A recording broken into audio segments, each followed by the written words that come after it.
Hello and welcome to the channel. So we've got a Fender Twin amp here.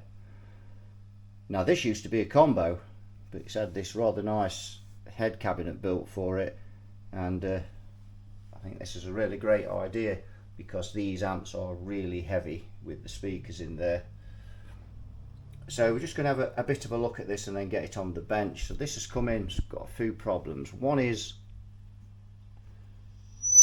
when the presence turned up and you turn up the reverb, we get this squealing there,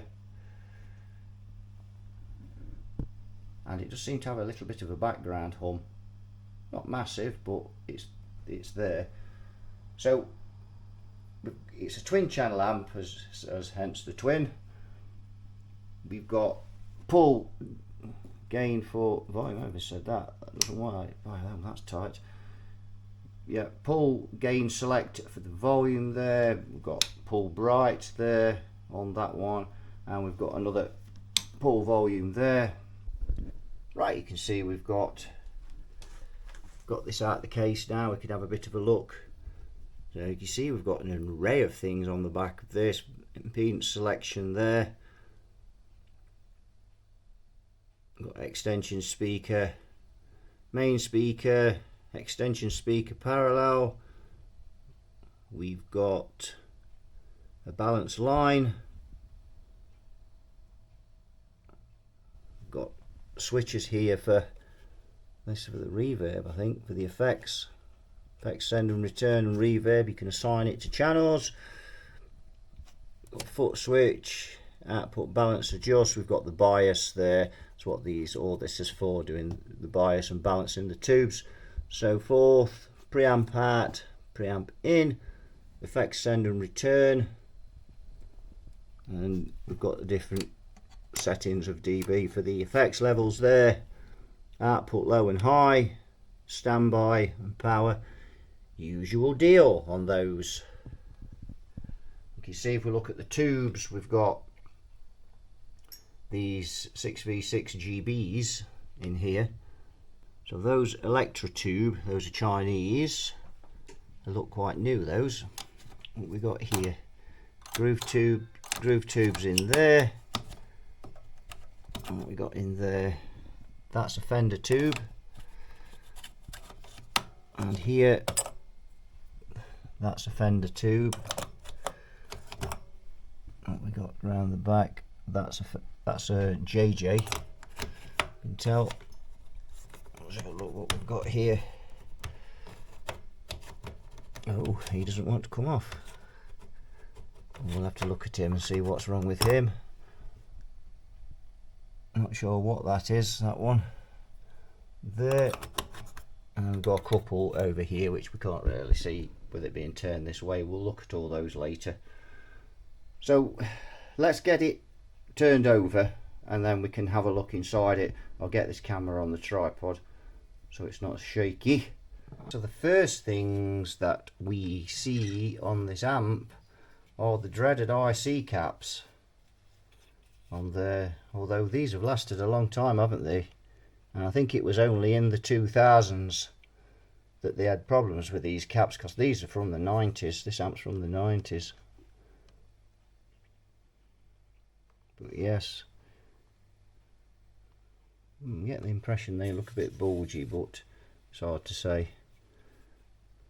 Let's have a look. They are getting a bit tired because they are a bit noisy. Look at the condition of them. They all look okay though. If you look there, you can see those boards discoloured there because of those being on there. They really should be lifted, and then that heat just transforms through the board and goes into these two caps here, and you can see it's discoloured around those as well.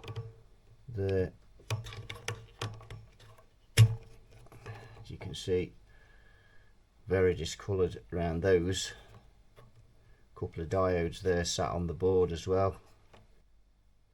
So I'll have to check all the channel switching works on it as well. Wow, there's a lot of capacitors in it. And we got there 1, 2, 3, 4, 5, 6, 7, 9. With those two big ones over there, those 220s, they'll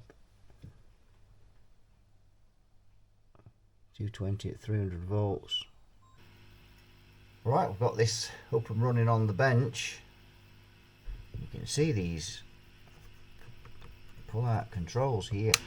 Those ones, see, really bent, look, on there.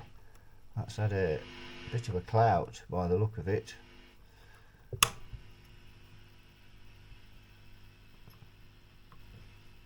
And this one as well. So you can see there. Let's have a look at that, but that's had a bit of a belt. Those pots are really expensive as well to buy.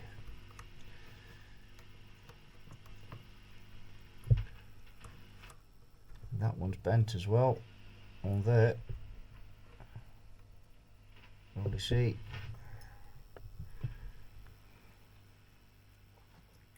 Not a lot we could do with those. It's a bit risky trying to straighten those shafts, because if you snap the pot, bust it, then it's a new one. And they're, as I say, they're quite expensive to buy those, because they've got all the switch on the back.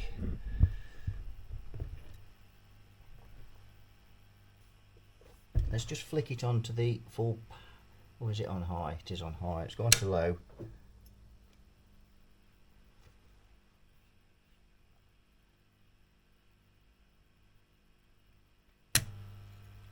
So now it's out the cabinet. Let's just have a look at, and the reverb's disconnected, the tank. Yeah, so the squealing's obviously stopped now, the reverb tank's disconnected, so it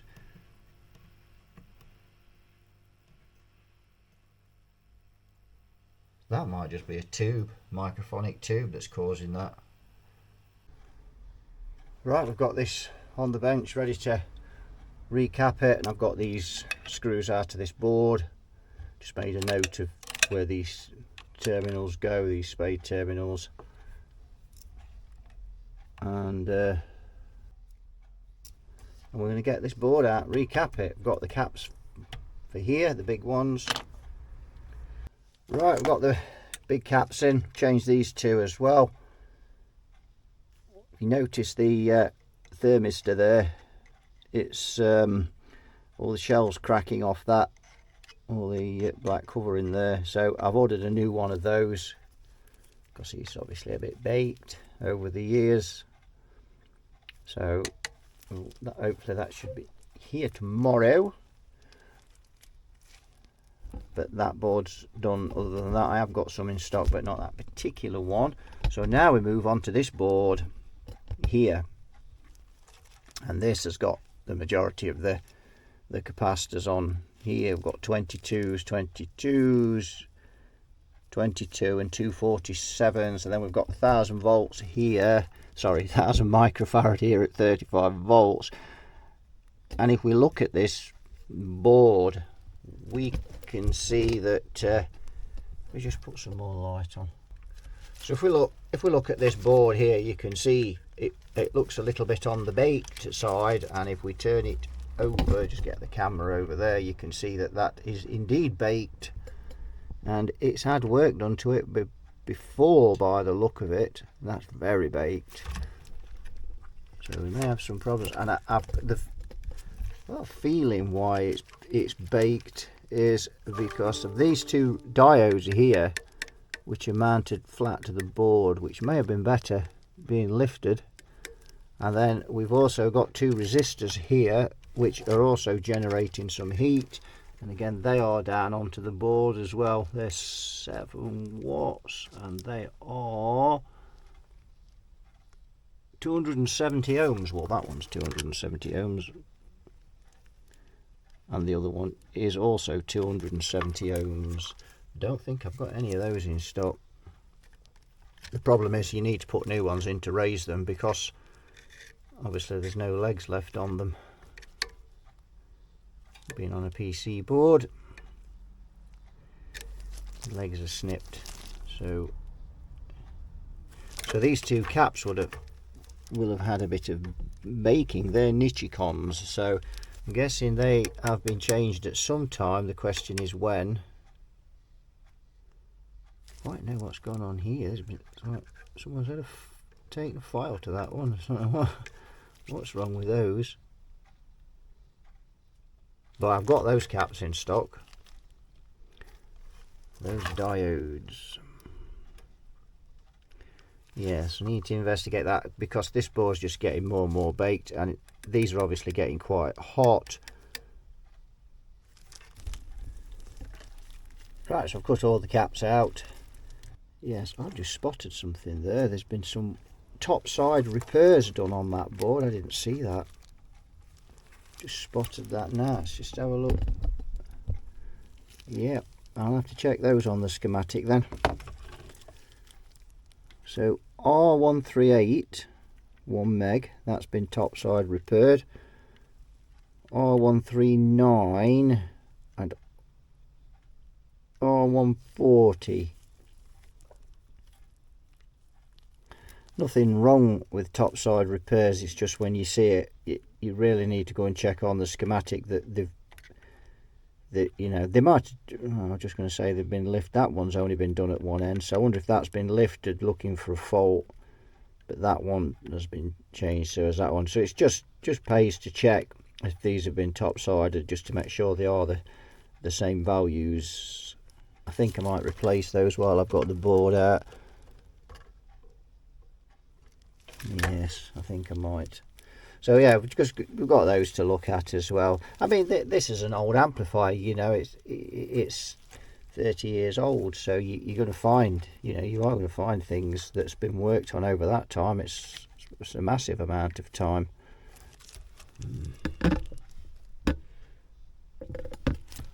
Oh, the look of things over there looks like someone's done some work at some time on there. There's quite a bit of flux on the board there, and of course that is for this pot that has the bent shaft, if you remember. I don't fancy trying to straighten that out without breaking the pot. I've seen those bent on a few of them, you know, over the years. Don't know why they get bent so easy, but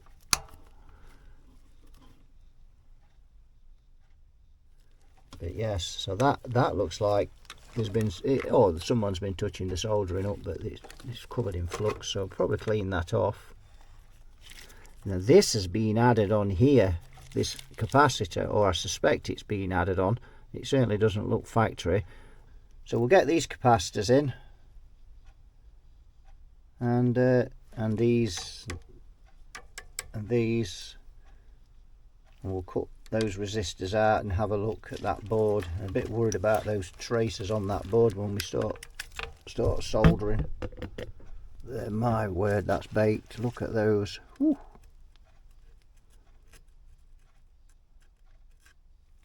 See the dust coming off there with. So yeah, we need to address that, don't we?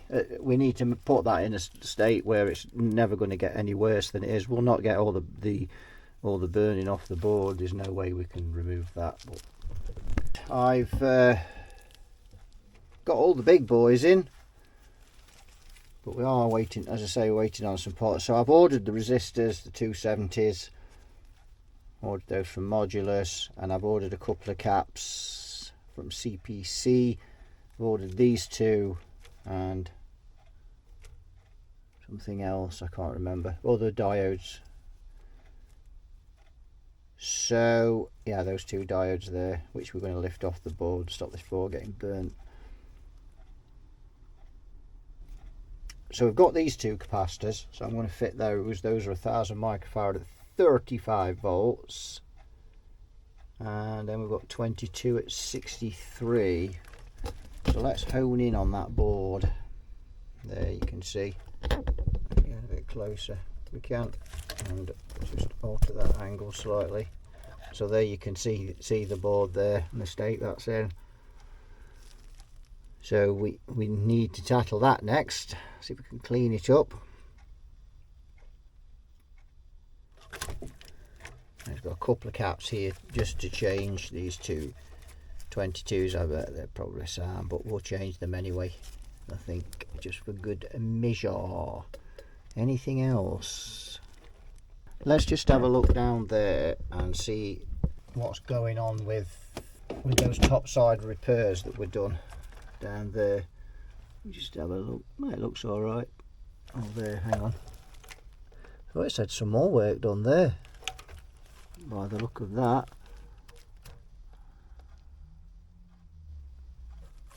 But yeah, they are, those three are there, so we just need to check those, don't we? Just make sure that they've been put in all right. The soldering's okay. But yeah, the soldering's not got damaged when they've topside repaired it, or it's not, you know, gone cold or anything. So that's pretty good. Yes. So we need to check those on the schematic and make sure they're right. Right, I've just solder suckered the bottom of that, and somebody's glued these in. These have been changed at some time, and somebody's glued those in. I don't know what they've used, but that ain't hot glue, and that is solid. So we're going to have to try and dissolve it with the alcohol. So the first thing we're going to do is we're going to put a cloth over there, and the reason is I don't want any of the alcohol running into that transformer. So, and we'll put one over the other just to be on the safe side, because when we tip this board, it's going to run down there. The last thing I need is that trickling into there. So I don't know how long it's going to take to soften this up, but, or even if it will, but all I know is if I try and break that off there, that's going to bust the board. You have to be careful what glue you use when you're putting capacitors into amplifiers, because if you use too strong a glue, next guy comes along and can't get them out, and the board gets broken, and if this board gets broken, it's all over. Be a nightmare to fix it. Well, I left that for about 30 minutes and just loosened it off enough to get that out. He's a bit baked, isn't he? He's had yeah, he's had some real oven with those resistors and those diodes either side of it. So now we've still got the other one to get out, as you can see there.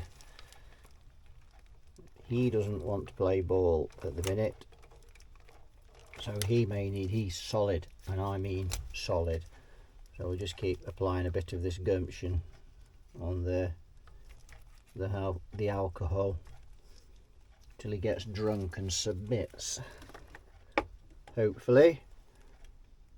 On the other hand, if he's the type that likes a skinful and doesn't fall over, we may be in for a lot of trouble with him. So I've got those schematics here, and we can see if we can lose the shadow. There we go. But this thing is very difficult to read, so we are looking for 138, 139 and 140. So I keep banging that camera. Let's see where those are. I think I might need a magnifying glass to read this, you know. R38, R39 and R40, the values are correct, and it looks like it's on this preamp out power amp hidden circuit there, so that all looks correct. Apparently there's a 0.1 microfarad capacitor nearby as well on there. Yes, there is there, so I think it's just a case of tidying those up, because they're the original values. We've got this all back together. We've replaced the thermistor because that was cresty. Obviously we've fully recapped it. We've replaced these resistors, lifted them off the board, got the 220s in. We were waiting for an order, and the diodes down there, we've raised those off the board as well. So these ribbon cables are a bit strange. They're way too long, And we've got to be careful where this one lying against the screen resistor on the tube, no matter where you seem to put it. We're going to have a look at those. So that's monitoring the HT voltage. When we switch it on, we're going to use the current limiter. Let's give it a go. Current limiter is on. Fire this up very carefully. We've got it on half power as well. Took advantage of the fact that it's got a half power switch. And nothing's happened because I haven't plugged it in. There we go.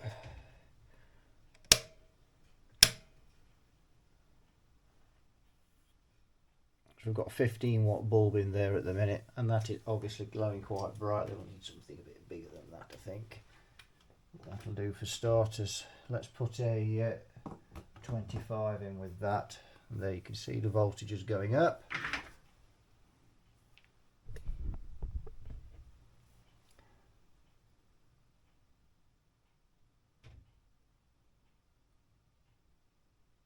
So we've only got 42 volts going into it at the minute. Remember, this is a big amp and there's a lot of tubes in it, so it's drawing a lot of current. Even before the tubes are conducting, the filaments will be drawing a fair bit.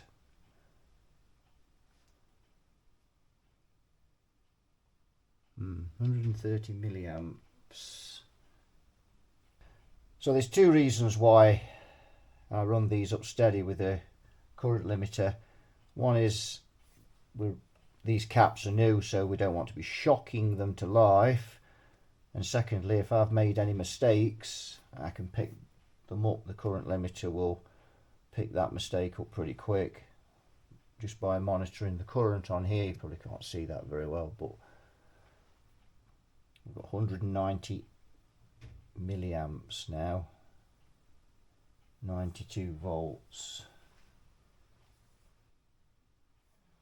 So we'll take that 25 out, put a 60 in, that will give us 100. There we go, and that should start to go up now. We're on 160 watts of bulbs now. And we have got sound. Very quiet.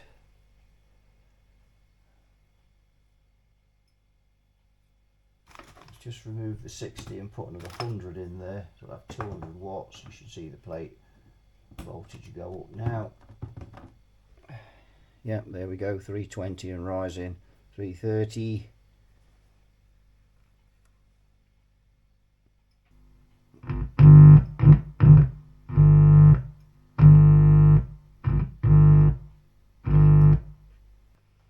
Right, we're off the current limiter. That's good, 467.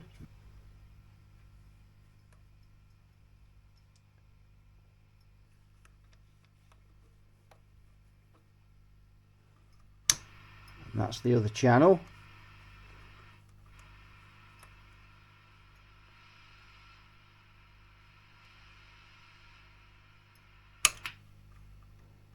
Pretty good. That's good stuff. Well, that's all looking good.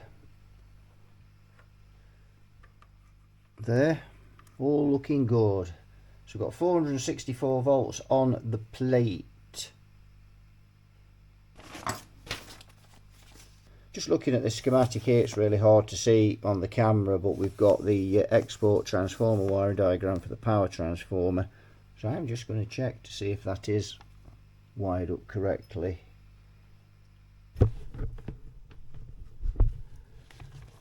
Right, I'm just honing in here. I've put the current limiter back on because it drops the voltage considerably, and that's so while I'm probing in here, and I'll just put the half power on and that'll drop it even more.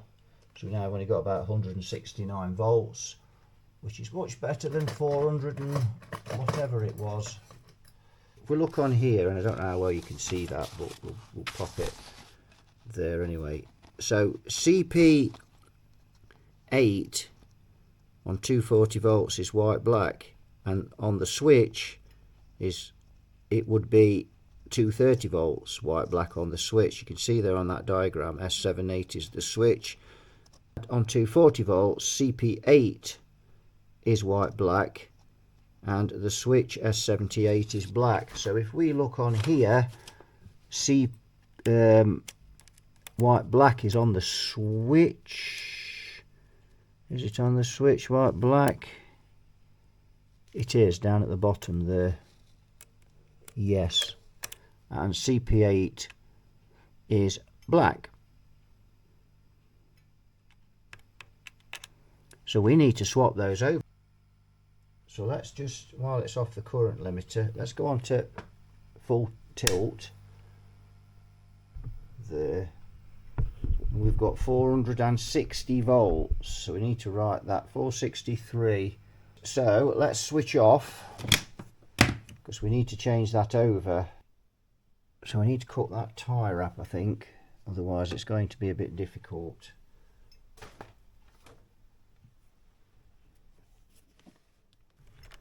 There we go, that's removed that. And that's awkward to get to down there, my word.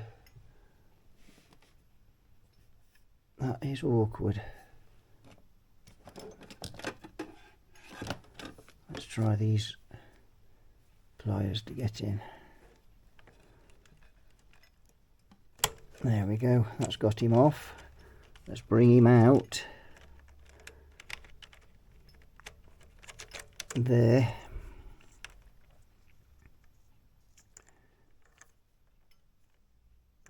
So we need to remove CP8, and he needs to go on the switch.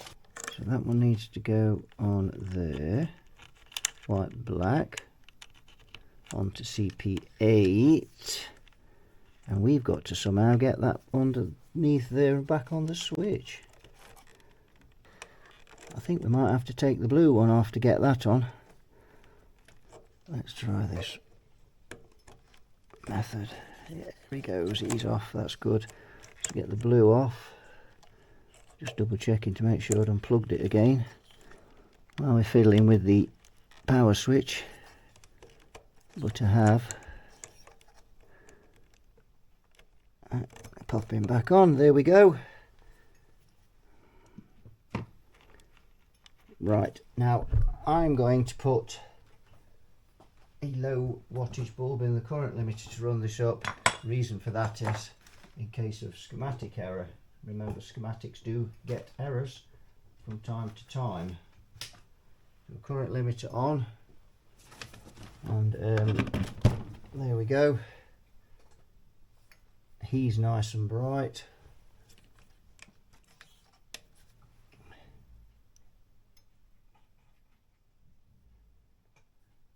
So we've got plate voltage.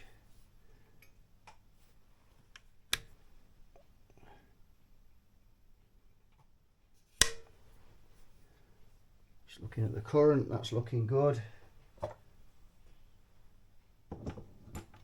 a 100 watt bulb in, 160 watts. That's coming up. That's good.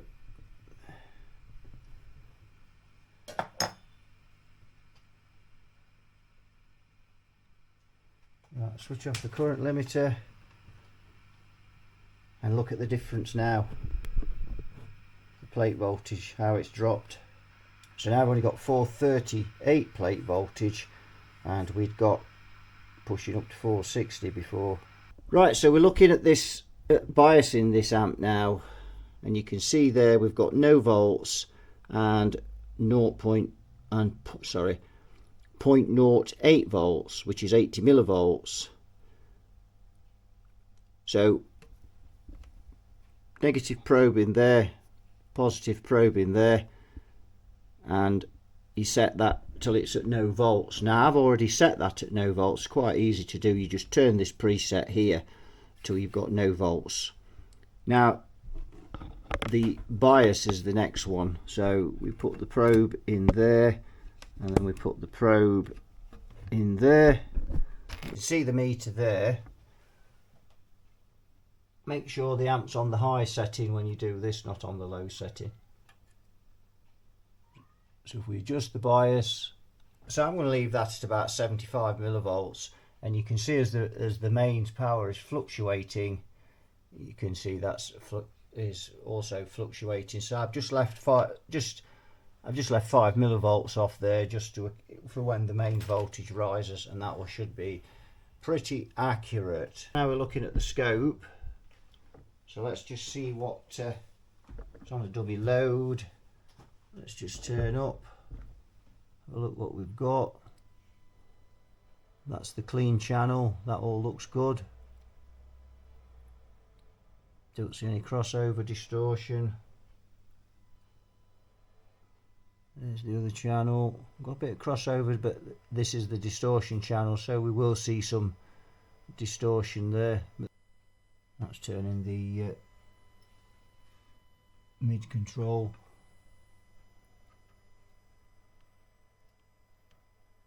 That's the bass, which I've turned down, so you can see everything's working.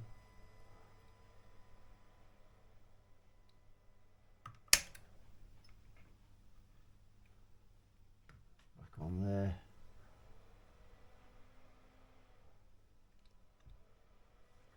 So all looking good on that clean channel. We've got no crossover distortion there, and the amp's biased up correctly. Just warm those tubes up a bit more, but we're back to 75 millivolts. Because the millivolts will increase once you put a current through it. Remember that you're biasing the amp at idle with no signal.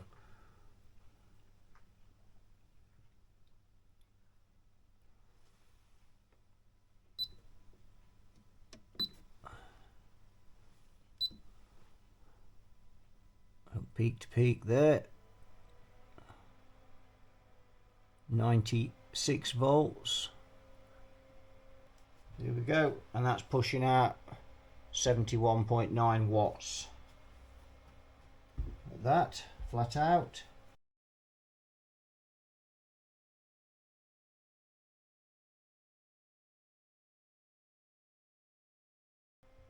Let's try the overdrive channel.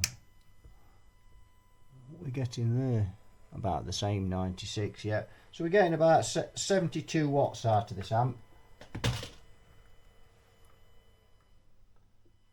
Let's see what we get. Let's see what we're getting on the low setting. We're on to low, so that's what we're getting there, about 48.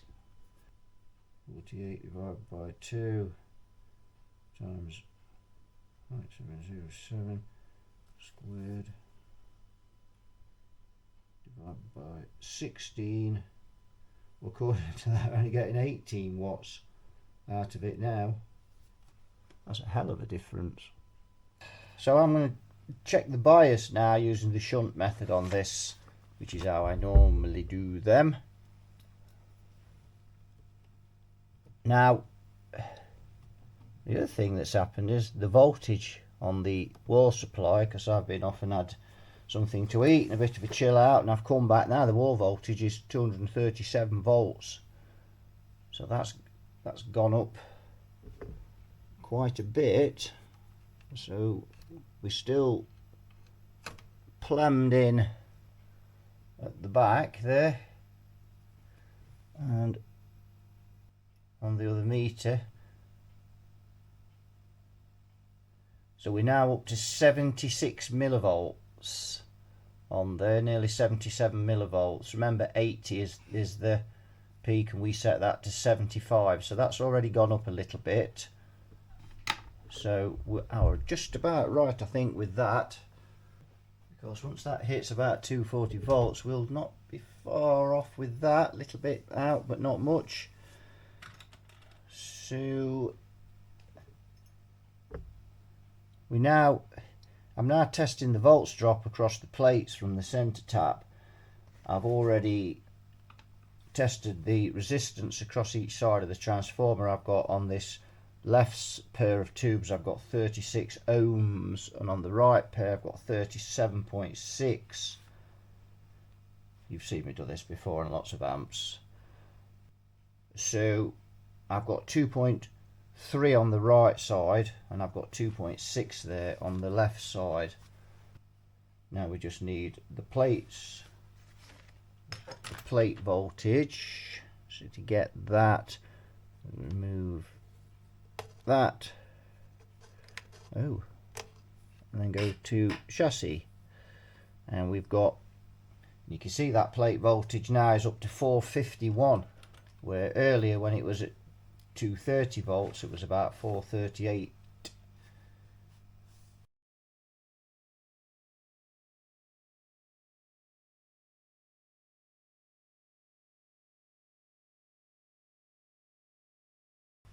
So now we need to do a spot of Marths on it to get the bias. These 6 V6 WGBs have a dissipation of 26 watts apparently, according to the data sheet. So let's try the left side first. 2.6 divided by 36, that gives us 72 milliamps, but remember that's 2 tubes. So if you divide that by 2, because we've got 4 tubes, 2 on each side, so we've got to divide each side by 2. That gives us 36 milliamps. And if we times that by 453, that gives us 16.35 watts. Now that should be 70%. So let's have a look. 26 divided by 26 times 0.7 is 18.2. So they are a little under, but we did bias a little under. So 18.2 watts. We did bias at just a little under there. And let's have a look at the other side. 2.3 divided by 37.5. That's 61. That's quite a bit down. Divide that by 2, of course, that's 30 milliamps times 453, that is 13.89. So look at that. If we look up there, that's now at 10.39 millivolts.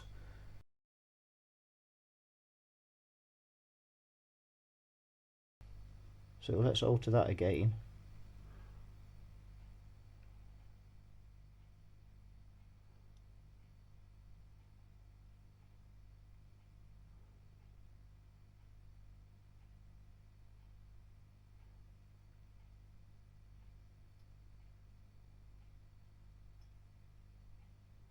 Very difficult to get it to exactly 0.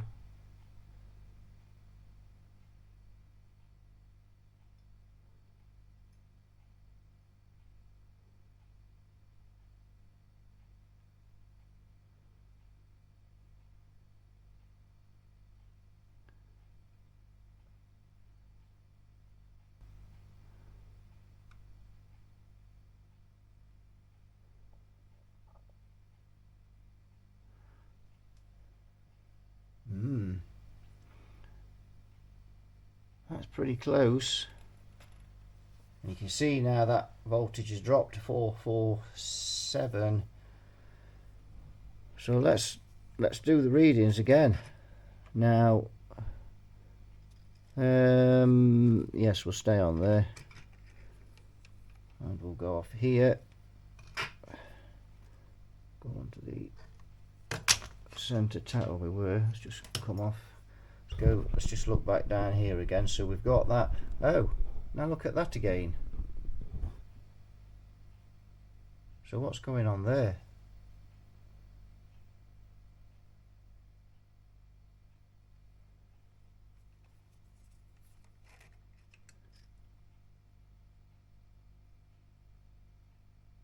Well, I've just took the meter probes off there, and that's right. Hang on a minute. Let's just check that again. Now that it's alright, the had fallen out. Slightly damaged that negative pin on. Let's come down on here. Slightly damaged that. Won't hold probe very well. So yes.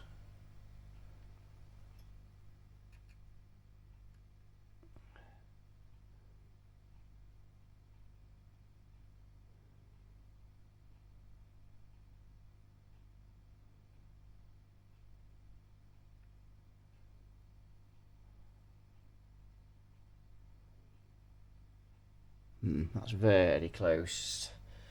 It is. Right. Let's see if that's improved the balance of the tubes.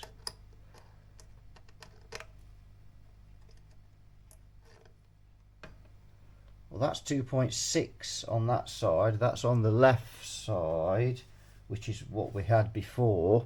Let's see what we've got on the right side.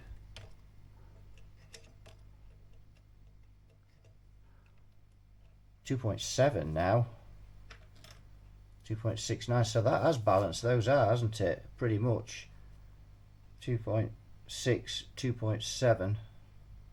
Just shy of that, but we'll call that 2.7. Call that 2.667. Right, now then, and 2.6 on this side. There we go. So now we just move this off here and put it on there for a voltage of 446. You can see now 446 we've got on there. Forgot that we're facing that meter still. So yeah, but you get the gist of what's happening. So let's do the maths again. That's 16.1. We had 16.3, didn't we? There. Now let's have a look at the other side.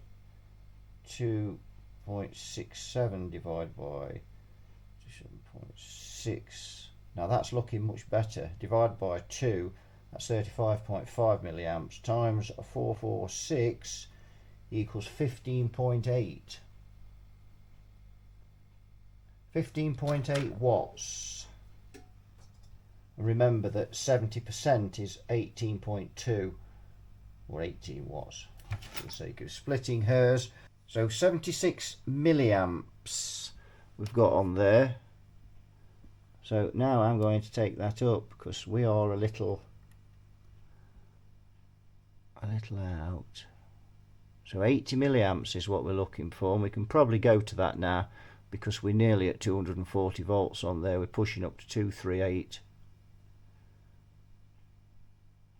Oh, and it's run out. Not quite got there. 79 milliamps. No more play on that. So that'll be the tubes then just not drawing a great deal of current, so we can see that. So now let's do the shunt test again. You can actually see that voltage has gone up, but then again so has the voltage on the wall. Let's just check the balance again now and see if it is still balanced. Now we've altered the bias. That's it.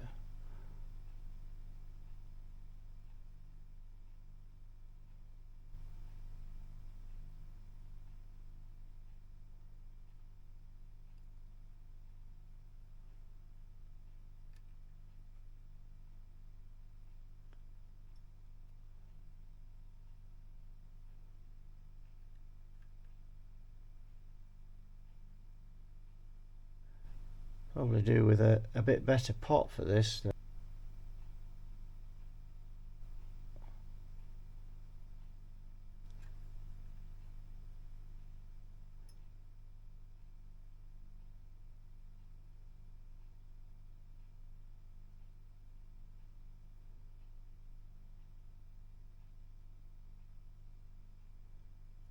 There we go. I think that's about as close as we're going to get that. Now let's go back and check the bias again. See if it's 80 milliamps. 79. So that's still the same. So that's good. So if you're going to bias one of these Fenders, then And that's why I do a lot of these tests, you know, to help people. If you're not sure how to bias one of these, you need to bias it first, check the no volts, the balance, that it's at no volts, and then go back, check the bias again, make sure your settings are right. As I say, we've only got 79 milliamps, it's enough.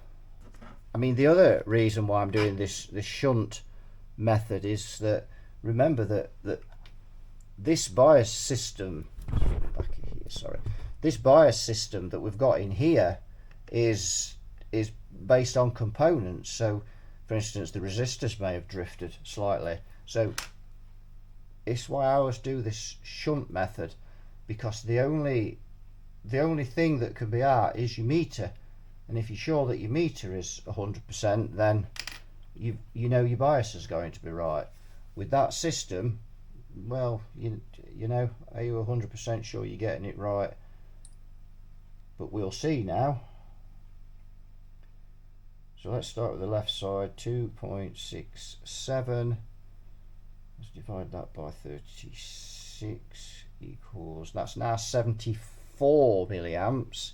Divide that by 2, that's 37, and that's now times that by our 450 we've got on there, and that's 16.68 watts. Let's do the other side. So 2.7 divided by 37.6, divide that by 2, that's 35.9 milliamps, times that by 450, and that gives us 16.15. That's a pretty good match for those tubes, so they have matched in really well. 16.15. The only problem is they are slightly underbiased and there's no more treble left on this pot. That tells us something, doesn't it? So we assume that this biases these tubes at 70%, and again, if we go 26, because it's 26 watts for those tubes, and if we times that by 0.7, it's 70% is 18.2 watts. So bias trim pot has ran out on there. These tubes probably aren't drawing as much current as some tubes, so I would say that's a little bit out, those components on that system there. I mean, it's not a huge deal, is it? And to be fair, you'd be more than happy with those tubes biased at that. So that is just a bit of a test thing there, just a bit of an experiment, just to see how accurate these, you know, these bias preset things where you put the probes in the back that we've got on here. As you can see, just go down a bit, just to see how accurate they are. And the balancing seems pretty accurate, doesn't it? Given the fact that you can't exactly zero that as well, so because that pot's just too finicky. But yeah, although we've run out of travel on there, 16.68 is acceptable for these, more than. So that is a result there. Right, we're going to test these tubes now, and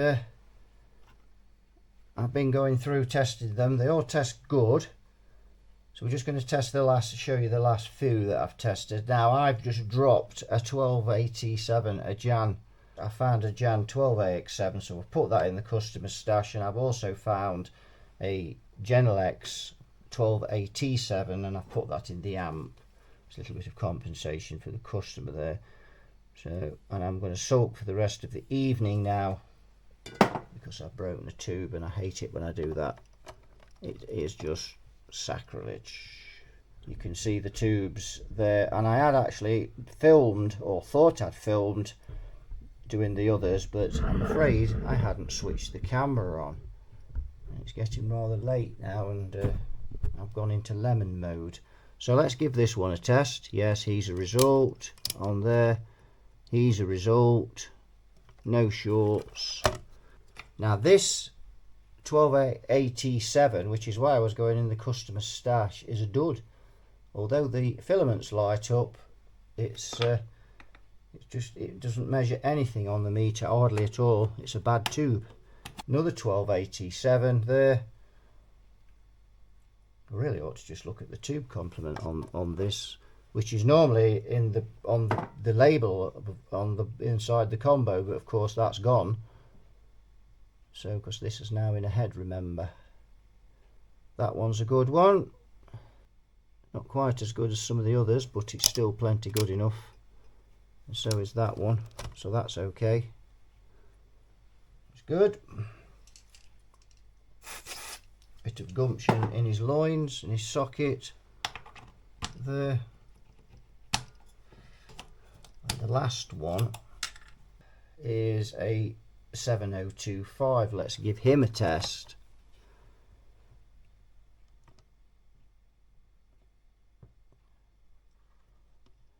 He's looking good. Oh, he's very good. Let's go for 8 on the tester. He's good. No shorts. A result. 6L6. 7E1 test is 8, not 3. There you go, you see. Always pays to check the book.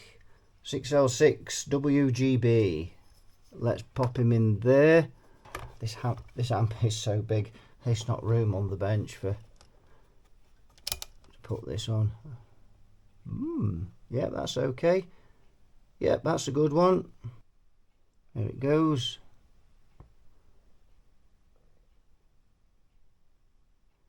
Yeah, he's a good one.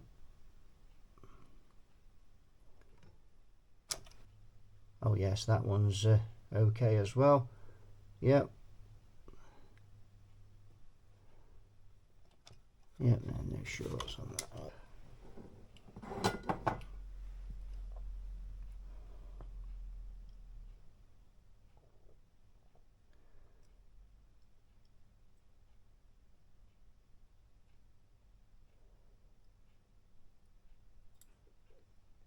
Yep, he's a result. No shorts there. And there we have it. That's the tube I dropped. Gutted. So the next thing we need to do with this now is we need to get the reverb tank and connect the reverb tank up to it and just see what's going on with that. See if that's changing that tube that was tated has got rid of the squealing that we had. I tried the reverb tank on this amp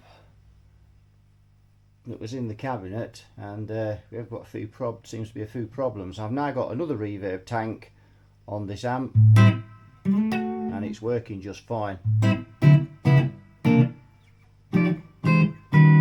Although the squealing was probably due to that 1287 that was bad, and that was on the reverb. I've checked, just looked through the wiring from that tube, and it is on the reverb.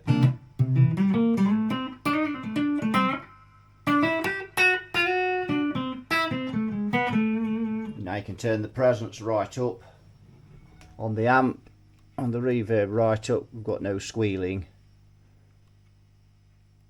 We still may have a problem with that reverb tank that's in the actual cabinet.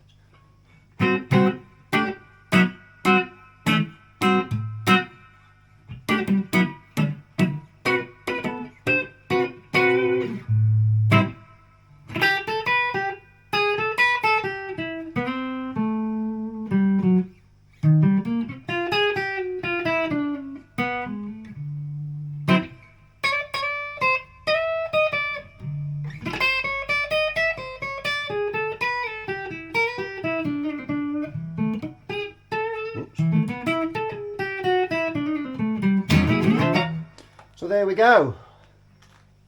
That appears to be working. Let's try the other tank again. Right, here's the tank out of it.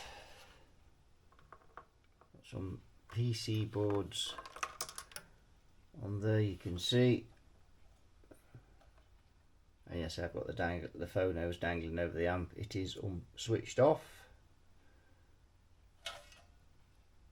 So a bit of a nondescript reverb. Let's plug it in and see if it works.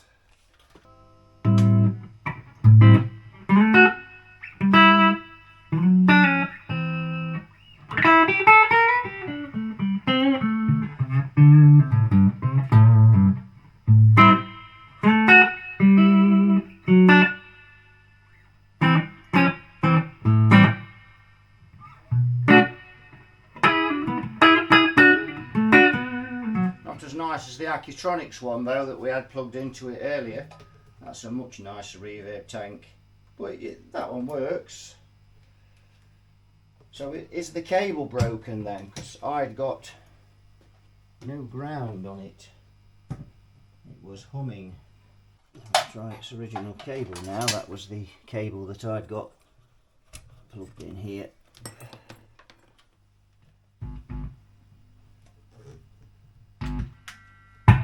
Oh, that appears to work now, so I don't know what's causing that.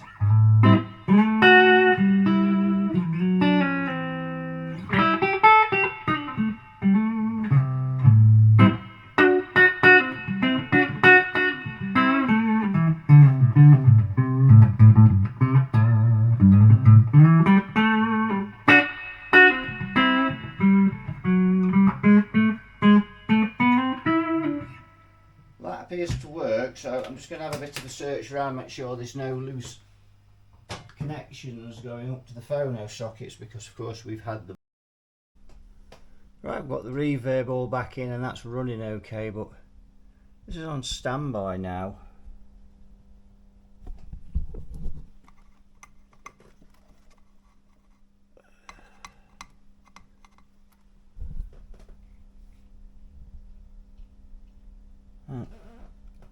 Transformer does seem a little bit noisy on there.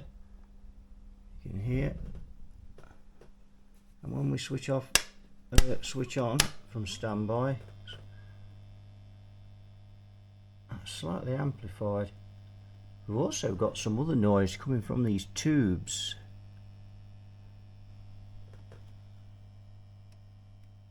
Is it intermittent?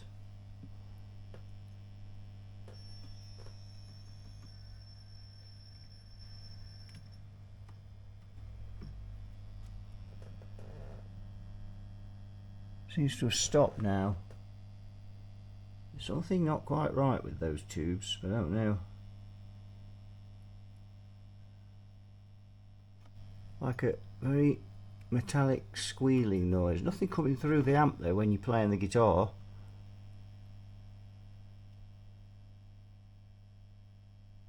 But certainly something to watch with these tubes. I mean, everybody has mixed feelings about Chinese tubes, I don't know, but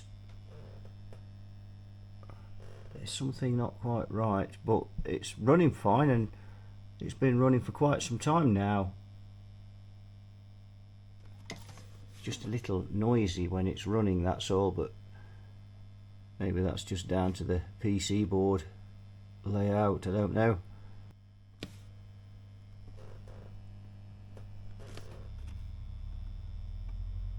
So no idea there, just keep hearing that every so often and then it goes. You can hear it now, this amp's gone into standby. You just heard that then when those, maybe you heard that, I don't know.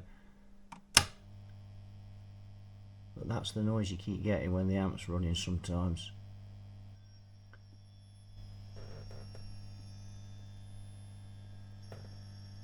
There.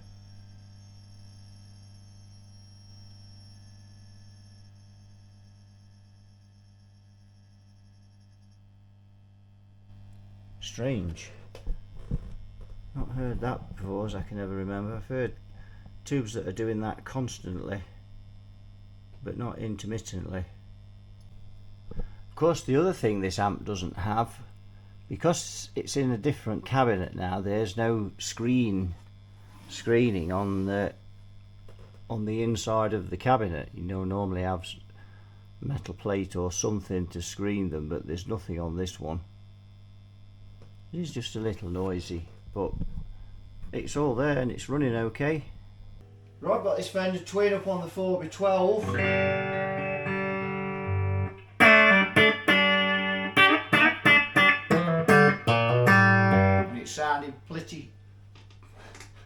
And it's sounding pretty splendiferous.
So there we are, that's the clean channel. Now we've got this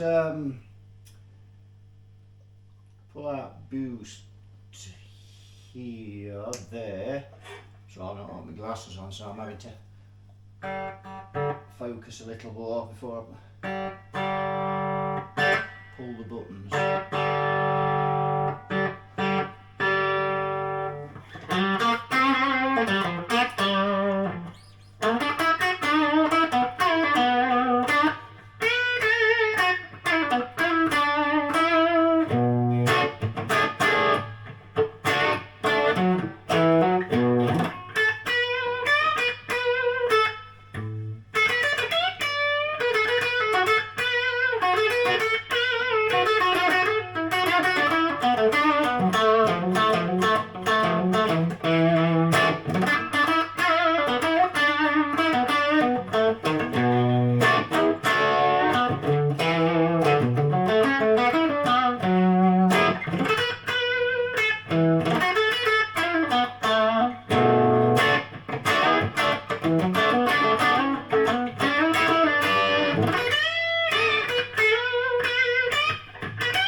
Sound too bad at all. That sounds very good. So let's look at the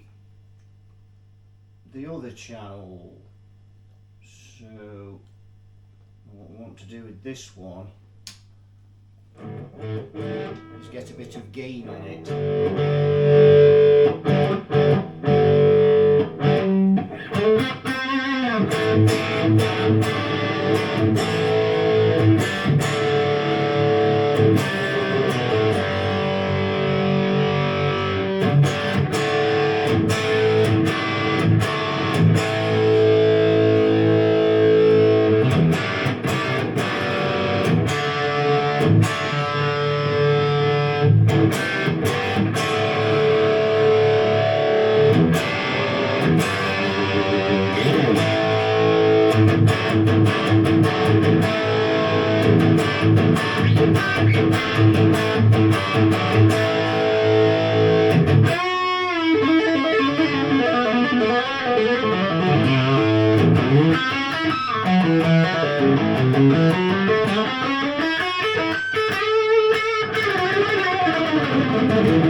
Rusty, but you get the idea. And this thing sounds great, it really does, sounds excellent. Reverb works really good now, so put full tilt on the reverb.